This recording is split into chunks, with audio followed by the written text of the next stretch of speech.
ओम शांति। आज बाबा के 30 तारीख के महावाक्य हैं। बाबा ने कहा, मीठे बच्चे, तुम बाप द्वारा सम्मुख पढ़ रहे हो। तुम्हें सतयुगी बादशाही का लायक बनने के लिए पावन जरूर बनना है। तुम बाप द्वारा सम्मुख पढ़ रहे हो। तुम्हें सतयुगी बादशाही का लायक बनने के लिए पावन जरूर बनना है। प्रश्न है, बाप के किस ऑक्यूपेशन को तुम बच्चे ही जानते हो? बाप के किस ऑक्यूपेशन को तुम बच्चे ही जानते हो? तो बाबा ने बताया, तुम जानते हो कि हमारा बाप भी है, टीचर और सतगुरु भी है। बाप कल्प के संगम युग पर आते हैं, पुरानी दुनिया को नया बनाने, एक आदि सनातन धर्म की स्थापना करने। बाप अभी हम बच्चों को मनुष्य से देवता बनाने के लिए पढ़ा रहे हैं। ये ऑक्यूपेशन हम बच्चों के सिवाय और कोई नहीं जानता। गीत है, भोलेनाथ से निराला कोई और नहीं, बिगड़ी को बनाने वाला कोई और नहीं। ओम शांति। ओम शांति का अर्थ तो बच्चों को बार बार समझाया है। ओम माना मैं आत्मा हूँ और मेरा ये शरीर है। शरीर भी कह सकता है कि मेरी ये आत्मा है। जैसे शिव बाबा कहते हैं, तुम मेरे हो। बच्चे कहते हैं, बाबा आप हमारे हो। वैसे आत्मा भी कहती है, मेरा शरीर कहेगा मेरी आत्मा। अभी आत्मा जानती है मैं अविनाशी हूँ। आत्मा बिगर शरीर कुछ कर ना सके। शरीर तो है, कहते हैं मेरी आत्मा को तकलीफ नहीं देना। मेरी आत्मा पाप आत्मा है, ये मेरी आत्मा पुण्य आत्मा है। तुम जानते हो मेरी आत्मा सतयुग में पुण्य आत्मा थी। आत्मा खुद भी कहेगी, मैं सतयुग में सतो प्रधान अथवा सच्चा सोना थी। सोना है नहीं, ये एक मिसाल दिया जाता है। हमारी आत्मा पवित्र थी, गोल्डन एज थी। अभी तो कहते हैं इम्प्योर हूँ। दुनिया वाले यह नहीं जानते। तुमको तो श्रीमत मिलती है। तुम अब जानते हो हमारी आत्मा सतो प्रधान थी, अब तमो प्रधान बनी है। हर एक चीज़ ऐसे होती है। बाल, युवा, वृद्ध, हर चीज़ नए से पुरानी जरूर होती है। दुनिया भी पहले गोल्डन एजेड सतो प्रधान थी, फिर तमो प्रधान आयरन एजेड है, तब ही दुखी है। सतो प्रधान मन सुधरी हुई, तमो प्रधान मन बिगड़ी हुई। गीत में भी कहते हैं, बिगड़ी को बनाने वाले, पुरानी दुनिया बिगड़ी हुई है क्योंकि रावण राज्य है और सभी पतित हैं। सतयुग में सब पावन थे, उनको न्यू वाइसलेस वर्ल्ड कहा जाता है। यह है ओल्ड विशेष वर्ल्ड। अब कलयुग आयरन एज है। ये सब बातें कोई स्कूल कॉलेज में नहीं पढ़ाई जाती हैं। भगवान आकर पढ़ाते हैं और राजयोग सिखाते हैं। गीता में लिखा हुआ है, भगवानुवाच श्रीमद् भगवत गीता। श्रीमद् माना श्रेष्ठ मत, श्रेष्ठ ते श्रेष्ठ, ऊंच ते ऊंच भगवान है। उनका नाम एक्यूरेट शिव है। रुद्र जयंती या रुद्र रात्रि कभी नहीं सुना होगा। शिवरात्रि कहते हैं। शिव तो निराकार है। अब निराकार की रात्रि व जयंती कैसे मनाई जाए? कृष्ण की जयंती तो ठीक है, फलाने का बच्चा है, उसकी तिथि तारीख दिखाते हैं। शिव के लिए तो कोई जानते नहीं कि कब पैदा हुआ। ये तो जानना चाहिए ना। अब तुमको समझ मिली है कि श्री कृष्ण ने सतयुग आदि में कैसे जन्म लिया। तुम कहेंगे उनको तो 5000 वर्ष हुए। वह भी कहते हैं क्राइस्ट से 3000 वर्ष पहले भारत पैराडाइज था। इस्लामियों के आगे चंद्रवंशी, उनके आगे सूर्यवंशी थे। शास्त्रों में सतयुग को लाखों वर्ष दे दिए हैं। गीता है मुख्य। गीता से ही देवी देवता धर्म स्थापन हुआ। वह सतयुग त्रेता तक चला, अर्थात गीता शास्त्र से आदि सनातन देवी देवता धर्म की स्थापना परमपिता परमात्मा ने की। फिर तो आधा कल्प न कोई शास्त्र हुआ, न कोई धर्म स्थापन हुआ। बाप ने आकर ब्राह्मणों को देवता क्षत्रिय बनाया। गोया बाप 3 धर्म स्थापन करते हैं। ये है लीप धर्म। इनकी आयु थोड़ी रहती है तो सर्वशास्त्रमयी शिरोमणि गीता भगवान ने गाई है। बाप पुनर्जन्म में नहीं आते हैं। जन्म है, परंतु बाप कहते हैं मैं गर्भ में नहीं आता हूँ, मेरी पालना नहीं होती। सतयुग में भी जो बच्चे होते हैं वे गर्भ महल में रहते हैं। रावण राज्य में गर्भ जेल में आना पड़ता है। पाप जेल में भोगे जाते हैं, गर्भ में अंजाम करते हैं। हम पाप नहीं करेंगे, परंतु ये है ही पाप आत्माओं की दुनिया। बाहर निकलने से फिर पाप करने लग पड़ते हैं। वहाँ की वहाँ रही, यहाँ भी बहुत प्रतिज्ञा करते हैं हम पाप नहीं करेंगे, 1-2 पर काम कटारी नहीं चलाएंगे, क्योंकि ये विकार आदि मध्य अंत दुख देता है। सतयुग में विष है नहीं तो मनुष्य आदि मध्यांत 21 जन्म दुख भोगते नहीं, क्योंकि राम राज्य है। उसकी स्थापना अब बाप फिर से कर रहे हैं। संगम पर ही स्थापना होगी ना। जो भी धर्म स्थापन करने आते हैं उनको कोई भी पाप नहीं करना है। आधा समय है पुण्य आत्मा, फिर आधा समय बाद पाप आत्मा बनते हैं। तुम सतयुग त्रेता में पुण्यात्मा रहते हो, फिर पाप आत्मा बनते हो। सतो प्रधान आत्मा जब ऊपर से आती है तो वह सजाएं खा नहीं सकती। क्राइस्ट की आत्मा धर्म स्थापन करने आई, उनको कोई सजा मिल ना सके। कहते हैं क्राइस्ट को क्रॉस पर चढ़ाया, परंतु उनकी आत्मा ने कोई विकर्म आदि किया ही नहीं है। वे जिसके शरीर में प्रवेश करते हैं उनको दुख होता है, वे सहन करते हैं। जैसे इसमें बाबा आते हैं, वह तो है ही सतो प्रधान। कोई भी दुख तकलीफ इनकी आत्मा को होता है, शिव बाबा को नहीं होता है। वह तो सदैव सुख शांति में रहते हैं, एवर सतो प्रधान है। परंतु आते तो इस पुराने शरीर में है ना। वैसे क्राइस्ट की आत्मा ने जिसमें प्रवेश किया उस शरीर को दुख हो सकता है।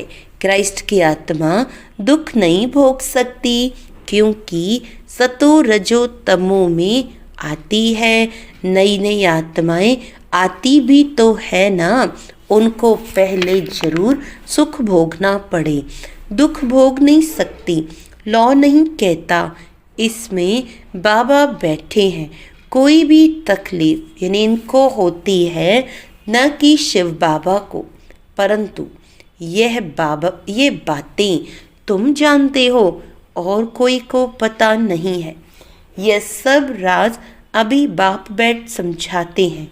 इस सहज राजयोग से ही स्थापना हुई थी, फिर भक्ति मार्ग में ये बातें गाई जाती हैं। इस संगम पर जो कुछ होता है वह गाया जाता है। भक्ति मार्ग शुरू होता है तो फिर शिव बाबा की पूजा होती है। पहले पहले भक्ति कौन करता है? वही लक्ष्मी नारायण।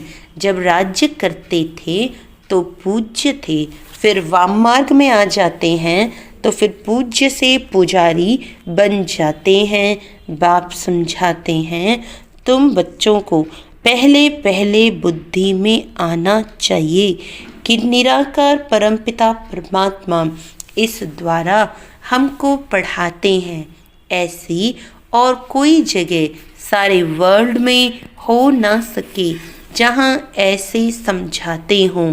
बाप ही आकर भारत को फिर से स्वर्ग का वर्षा देते हैं।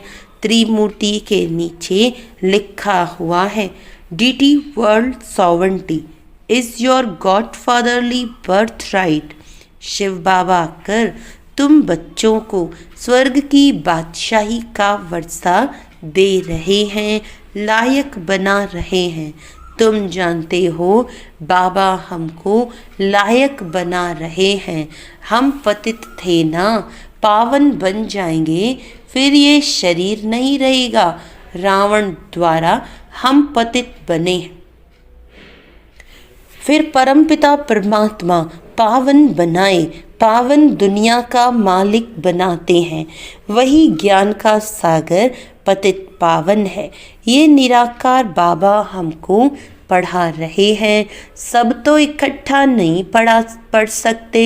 सम्मुख तुम थोड़े बैठे हो, बाकी सब बच्चे जानते हैं। अभी शिव बाबा ब्रह्मा के तन में बैठ सृष्टि के आदि मध्य अंत का नॉलेज सुनाते होंगे। वह मुरली लिखत द्वारा आएगी और सत्संगों में ऐसा थोड़ी समझेंगे। आजकल टेप मशीन भी निकली है, इसीलिए भरकर भेज देते हैं।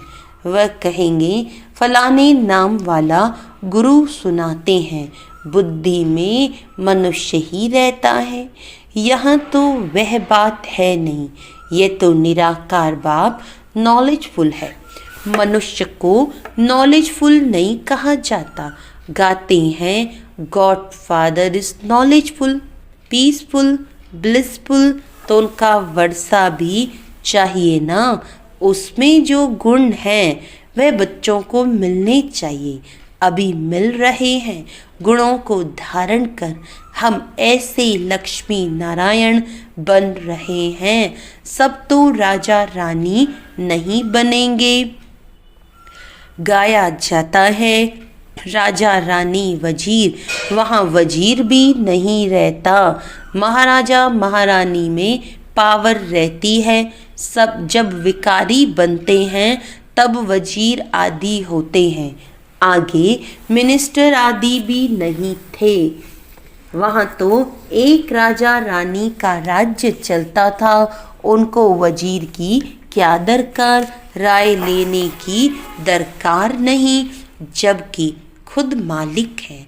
ये है हिस्ट्री ज्योग्राफी।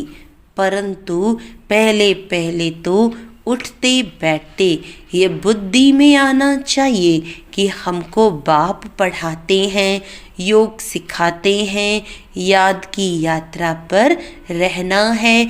अभी नाटक पूरा होता है। हम बिल्कुल पतित बन गए हैं क्योंकि विकार में जाते हैं, इसीलिए पाप आत्मा कहा जाता है। सतयुग में पाप आत्मा नहीं होते, वहाँ हैं पुण्य आत्माएं। वह है प्रारब्ध जिसके लिए तुम अभी पुरुषार्थ कर रहे हो। तुम्हारी है याद की यात्रा जिसको भारत का योग कहते हैं, परंतु अर्थ तो नहीं समझते हैं। योग अर्थात याद, जिससे विकर्म विनाश होते हैं। फिर ये शरीर छोड़ घर चले जाएंगे। उसको स्वीट होम कहा जाता है। आत्मा कहती है हम उस शांति धाम के रहवासी हैं। हम वहाँ से अशरीरी आए हैं। यहाँ पाठ बजाने के लिए शरीर लिया है। यह भी समझाया है माया 5 विकारों को कहा जाता है। ये 5 भूत हैं। काम का भूत, क्रोध का भूत नंबर 1 है, देह अभिमान का भूत।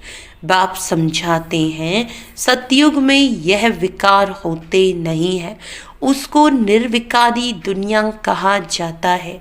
विकारी दुनिया को निर्विकारी बनाना ये तो बाप का ही काम है। उनको ही सर्वशक्तिवान ज्ञान का सागर पतित पावन कहा जाता है। इस समय सब भ्रष्टाचार से पैदा होते हैं। सतयुग में है ही वाइसलेस दुनिया। बाप कहते अब तुमको विशेष से वाइसलेस बनना है। कहते हैं इस बिगर बच्चे कैसे पैदा होंगे। बाप समझाते हैं अभी तुम्हारा ये अंतिम जन्म है, मृत्यु लोक ही खत्म होना है, फिर इसके बाद विकारी लोग होंगे नहीं।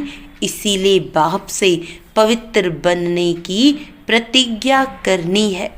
कहते हैं बाबा हम आपसे वर्षा अवश्य लेंगे। वह कसम उठाते हैं झूठा। गॉड जिसके लिए कसम उठाते हैं उसको तो जानते नहीं। वह कब कैसे आता है, उनका नाम रूप देश काल क्या है, कुछ भी नहीं जानते। बाप आकर अपना परिचय देते हैं। अभी तुमको परिचय मिल रहा है। दुनिया भर में कोई भी गॉडफादर को नहीं जानते।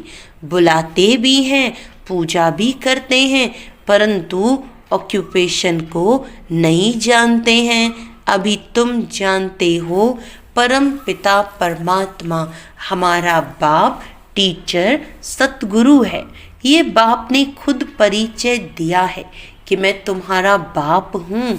मैंने इस शरीर में प्रवेश किया है। प्रजापिता ब्रह्मा द्वारा स्थापना होती है।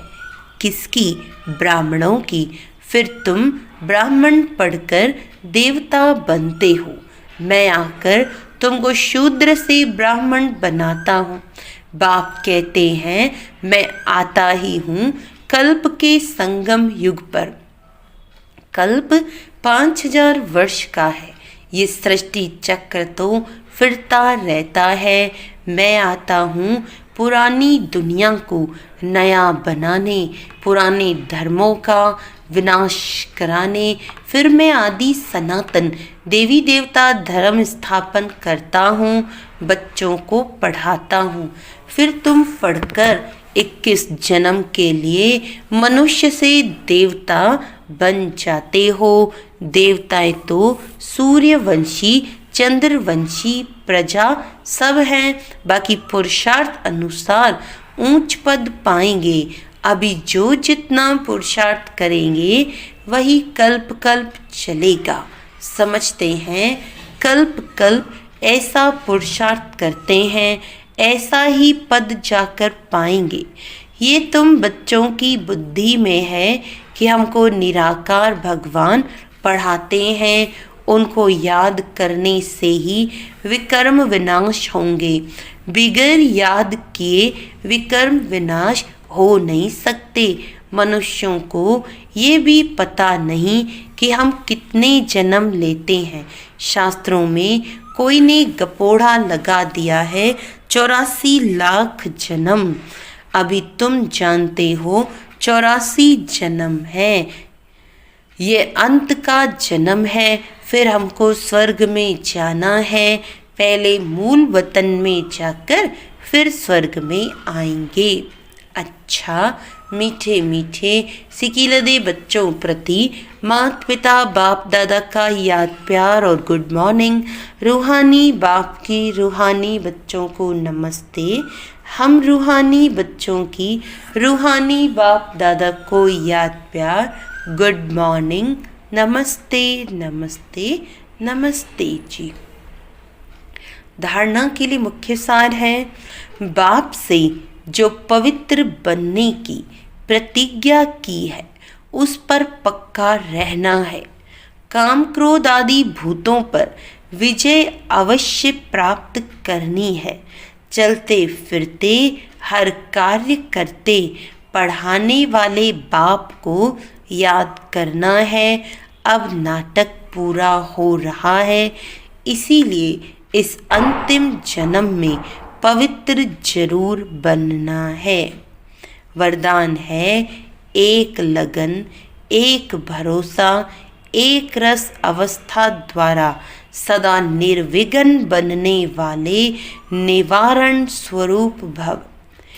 एक लगन, एक भरोसा, एक रस अवस्था द्वारा सदा निर्विघ्न बनने वाले निवारण स्वरूप भव। सदा एक बाप की लगन, बाप के कर्तव्य की लगन में ऐसे मगन रहो जो संसार में कोई भी व्यक्ति या वस्तु है भी ये अनुभव ही ना हो। ऐसे एक लगन, एक भरोसे में, एक रस अवस्था में रहने वाले बच्चे सदा निर्विघ्न बन चढ़ती कला का अनुभव करते हैं। वे कारण को परिवर्तन कर निवारण रूप बना देते हैं। कारण को देख कमजोर नहीं बनते, निवारण स्वरूप बन जाते हैं। स्लोगन है अशरीरी बनना वायरलेस सेट है। अशरीरी बनना वायरलेस सेट है। वॉइसलेस बनना वायरलेस सेट की सेटिंग है। बाबा कहते अशरीरी बनना वायरलेस सेट है और वॉइसलेस बनना वायरलेस सेट की सेटिंग है। अच्छा, ओम शांति।